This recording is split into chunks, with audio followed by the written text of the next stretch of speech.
Bayern have just offered me the job as their new manager. Marco Rose, who won them the Champions League last season against us, has just left the club to go to a struggling Newcastle side. Well, either way, I obviously decline.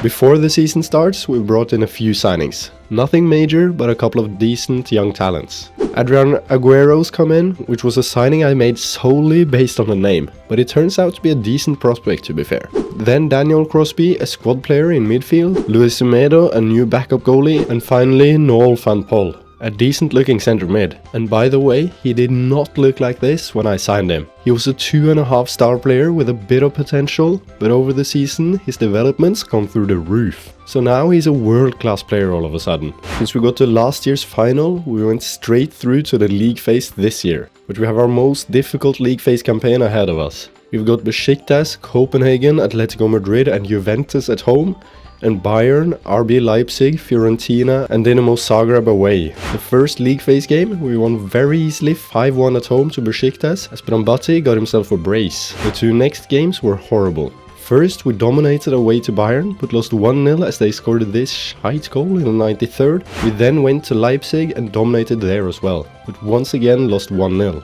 Just look at the XG, man. Shanice, Yeah? your mouth is moving a lot like a rat. Yappa, yappa, yappa, yappa. Shut it, please. The next game at home to Copenhagen was an easy one. We won 6-1 with Claesson being amongst the goals, with this outrageous finish. Oh, you beauty! What a head, son! What a head! The fifth league phase game was at home to Atletico Madrid. And by the way, since we've already lost 2 games, we literally have to win all remaining games to get into the top 8. We had a couple of decent chances in the first half hour against Atletico, and we finally scored in the 35th minute through Brambati. We then had a couple more big chances, which were both squandered. But we did double our lead eventually, in the 48th through Brambati again. Atletico then got this bullshit pen, which Montserrat scored. But just 2 minutes later, our substitute Dalgard Hansen, who came on after Atletico's goal, scored to give us back the 2-goal lead. Montserrat then scored his second to make it 3-2. But we managed to hold on for the last few minutes and we win 3-2 against Atletico Madrid. We barely win though, and that's sort of our problem right now. We're missing so many big chances. The next game against Juventus at home was another disappointing one. We took the lead after just 2 minutes. But right before the break, Mariani came out to claim a cross, which ended in El Canous scoring for Juventus. Despite Juventus having 2 big chances, Mariani made up for his mistake in the first half with a great save in the second. That means we draw 1-1 against Juventus and we're basically guaranteed to have to go through the knockout playoff round. Man, fuck this shit. As we're halfway in the league, we've once again won all 15 games. We have a 13-point gap down to Liria in second, who's also played 2 more games than us. So we definitely look set for another title. Our next game, the 7th league phase game, is away to Fiorentina. There weren't a lot of chances, but Petrelli hit the bar from this long-range free kick and Alonso missed this absolute sitter. Fiorentina then got this bullshit pen right after, which Basile scored. And that was it. We lost 1-0 away to Fiorentina, and we now have to win the final game to even get top 16. We obviously win the last game, as we hammered Dinamo Zagreb 6-0. Seis was amongst the goals and he scored this banger. That win means we've got 15th place in the final league phase standings. It's been a horrible season in Europe so far, and getting top 16 isn't actually that beneficial this year, since there are so many huge teams in the bottom 8 of the top 24. And that became abundantly clear as we got Real Madrid in a knockout playoff round. At the time I was thinking that this is looking more and more rigged against us, but we'll have to just make the best of it, I guess. Before the knockouts though, we win the league with 7 games to go. We've once again won all our games so far, and it looks like we'll continue to do so. In the first leg, at the Bernabeu, we start brilliantly. Seis first missed this big chance, but in the 23rd, Brambati scored after this incredible pass through from Gordic. The same Serbian man, Gordic, played another great pass through to Petrelli in the 66th, but the Argentinian missed it. And other than this huge chance for Persoon, which I don't understand how he's not scored, nothing else happened. So we win 1-0 away to Real Madrid. What a result! And it is a bit of a robbery, by the way. We had 0.89 XG, while Real had 1.87. Hook 'em up, Mater. Okie dokie.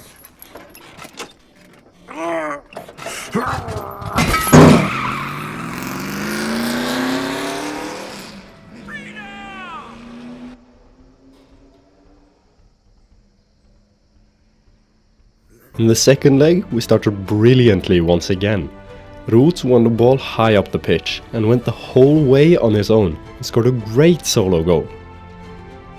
Seis then made a big mistake as he headed the ball down to Bellingham, who had an easy job of converting. Nothing else happened until Manuel scored for Real Madrid in the 82nd, so it's all square now. Semedo then scored for Real in the 92nd.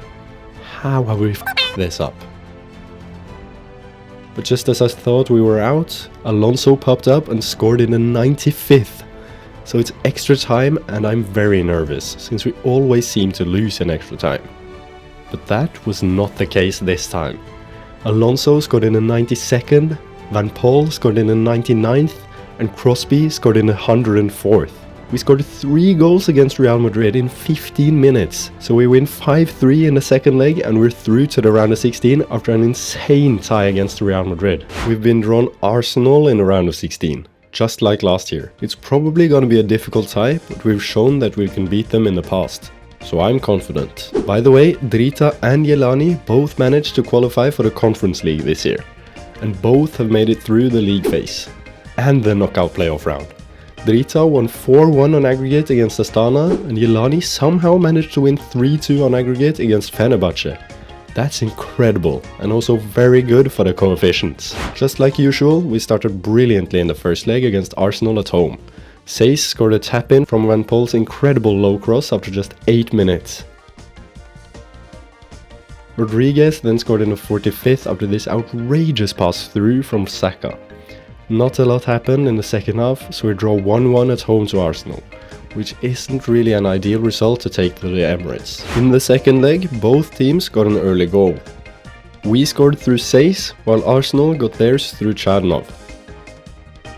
Mariani made a big save in the 51st, before our super sub Alonso scored for us in the 64th. In the 82nd, Simon came out to claim a cross, but he completely whiffed it. So Claesson hit the bar and Alonso scored a rebound. So we win 3-1 in the second leg and we're through to the quarters. In the quarters, we get Bayern. It's so typical, man. And if we get through to the semis, we'll face either Tottenham or PSG.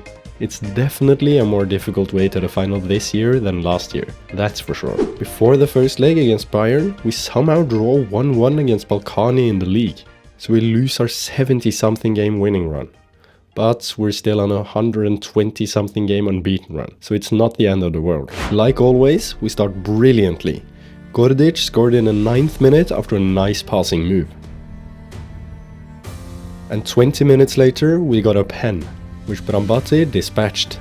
Right before the break though, Semi Kiliksoy scored this outrageous goal. I mean, how?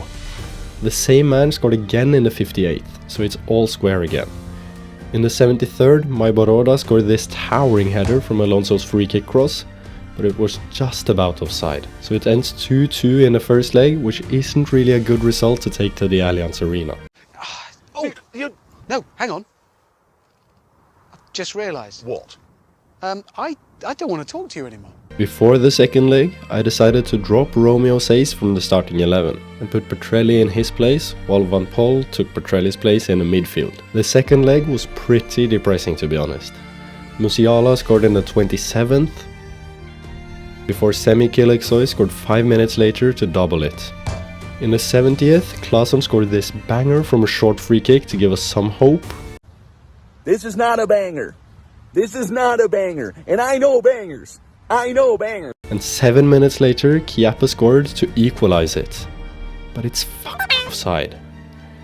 They're claiming that Alonso's in the way, which he just isn't. Seis then missed this huge chance to equalize, so we lose 2-1 in the second leg, and we're out of the Champions League. We lose yet again to Bayern, and I'm starting to think we actually have a curse against them. Truth is, the game was rigged from the start.